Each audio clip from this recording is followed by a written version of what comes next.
आप मुझे ये बताइए कि क्या हमारी सोच ही योग है?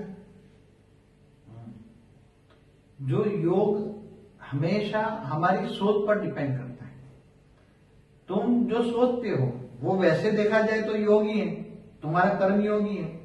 तुम जो सोचते हो वो योग, मगर वैसे योग का कनेक्शन तो अपने इष्ट देवता से होता है या ऑलमाइटी अथॉरिटी से होता है, परम पिता से होता है। मगर पहला योग है तुम्हारी अपनी आप से। पहला योग किससे है? अपने आप से, तुम्हारी आत्मा से। तुम जो पहला सोचते हो वो तुम्हारा योग है। पहले तो सोच बदलो तो योग बदल गया, योग बदला तो सोच माना योग। पहले तो योग तुम्हारी अपने आप से लगाओ। कैसे लगाओ? अपनी आत्मा से योग लगाओ। मैं आत्मा स्वरूप हूं, मैं शरीर नहीं हूं, मैं आत्मा हूं, मैं आत्मा हूं। आत्मा स्वरूप को इमर्ज करो, स्थित प्रज्ञ अवस्था में आओ। गीता में कहा स्थित प्रज्ञ। तो सोच को बदलो, वो तो योग हो गया।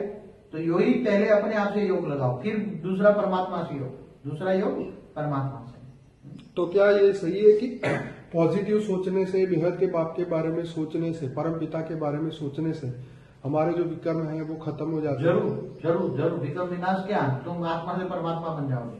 कारण से रिचार्ज जो पावर आएगा ना, हमेशा आत्मा के अंदर डेफिसिट कहां से होती है? नेगेटिव सोच से डेफिसिट आती है। नेगेटिव सोचने से आत्मा के अंदर नेगेटिविटी आती है। और परम पिता को जानने से, बेहद के बाप को जानने से, याद करने से, उसको याद करोगे, उसके साकार में निराकार को याद करो। अपने हिंदू भाषा किसको कहते हैं? साकार को भी मानते हैं, निराकार को भी मानते हैं।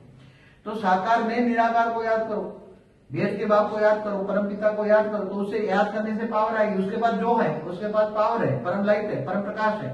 तो परम प्रकाश आएगा तो तुम्हारा महाकारण से रिचार्ज हो जाएगा। तो तुम आत्मा से परमात्मा बन जाओगे। क्या बनोगे? आत्मा से परमात्मा बन जाओगे।